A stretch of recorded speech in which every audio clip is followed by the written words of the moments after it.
ఈరోజు Guntur south sub division Kakumanu police station పరిధిలో ఒక గంజాయి కేసుకి సంబంధించి పలువురు ముద్దాయిల్ని మేము అదుపులోకి తీసుకొని ఇంట్రాగేషన్ చేయడం జరిగింది. అయితే పోయిన సంవత్సరం 20/12/2025 కాకుమాను ఎస్ఐ అయినటువంటి ఏకనాథ్ తన సిబ్బందితో సాయంత్రం బాపట్ల ఇంకా కాకుమాను రోడ్డు దగ్గర బీట్ వేస్తూ వెహికల్స్ తనిఖీ చేయడం జరిగింది.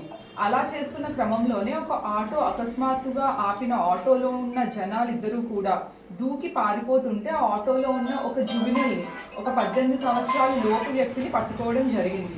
అతని బ్యాక్ ప్యాక్ ఏదైతే ఉందో అందులో మాకు 3.5 కిలో గాంజా దొరికింది. వెంటనే అతన్ని పట్టుకొని ఇంటరాగేషన్ చేస్తే తెలిసిన విషయం ఏంటంటే, అతను ఒరిస్సా విశాఖపట్నం ఏరియా నుంచి గాంజాని తీసుకొని వచ్చి బాపట్లకి వెళ్ళి బాపట్లలోని ఇంకా మచిలీపట్నం ఏరియాలో విక్రయిస్తున్నట్టు తెలిసింది. అలానే ఫర్దర్ ఇన్వెస్టిగేషన్లో అతని బ్యాచ్లో ఎవరెవరు ఉన్నారు అని మేము ఇన్వెస్టిగేషన్ చేస్తే తెలిసిన విషయం ఏంటంటే, వాళ్ళ బ్యాచ్లోని ఇంకా పలువురు వ్యక్తులు లైక్ రంజిత్ కానీ, చైతన్య, ఉదయ్ కిరణ్, రాజా, బుడ్డా గణేష్ అనే వ్యక్తులు కూడా ఇతనితో పాటు ఒరిస్సా విశాఖపట్నం ఏరియాలోకి వెళ్ళి అక్కడ గంజాయిని కొనుక్కొని తీసుకొని వచ్చి బాపట్ల, గుంటూరు అలానే మచిలీపట్నం ఏరియాలో విక్రయిస్తున్నారని తెలిసిందనమాట. అయితే ఈ విధంగా వీళ్ళు చేయడానికి కారణం ఏంటంటే, అక్కడ తక్కువ రేట్కి కొనుక్కొని వచ్చి వీళ్ళు చిన్న చిన్న ప్యాకెట్స్గా చేసి ఇక్కడ లోకల్ వాళ్ళకి సప్లై చేస్తున్నారు.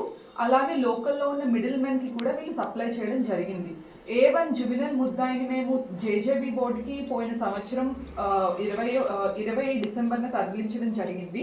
వేరాజ్ మిగిలిన ముద్దాయిలు అయినటువంటి ఈ చైతన్య, ప్రతాప్, ఉదయ్ కిరణ్ అలానే రాజా, బుడ్డా గణేష్ని నిన్న సాయంత్రం 6:30 గంటలకి మన బాపట్ల ఇంకా పెదనందిపాడు వెళ్ళే రూట్లో ఎస్ఐ ఇంకా ఇన్స్పెక్టర్ వాళ్ళ టీం వీళ్ళని పట్టుకొని అరెస్ట్ చేయడం జరిగింది. ఇవాళ వీళ్ళని మనం రిమాండ్కి కూడా తరలిస్తున్నాం.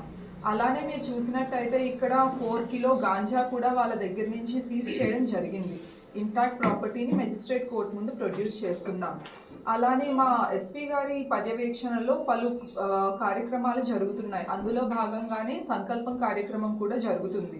ఇందులో భాగంగానే ఎన్ఫోర్స్మెంట్తో పాటు అవగాహన సదస్సుల్ని కూడా వేరియస్ కాలేజెస్లో, స్కూల్స్లో చేయడం జరుగుతుంది. అందులో భాగంగానే ఎన్ఫోర్స్మెంట్లో భాగంగా ఈ యొక్క గాంజా కేసుని మేము కంప్లీట్ చేసి రికవర్ చేయడం జరిగింది. Thank you.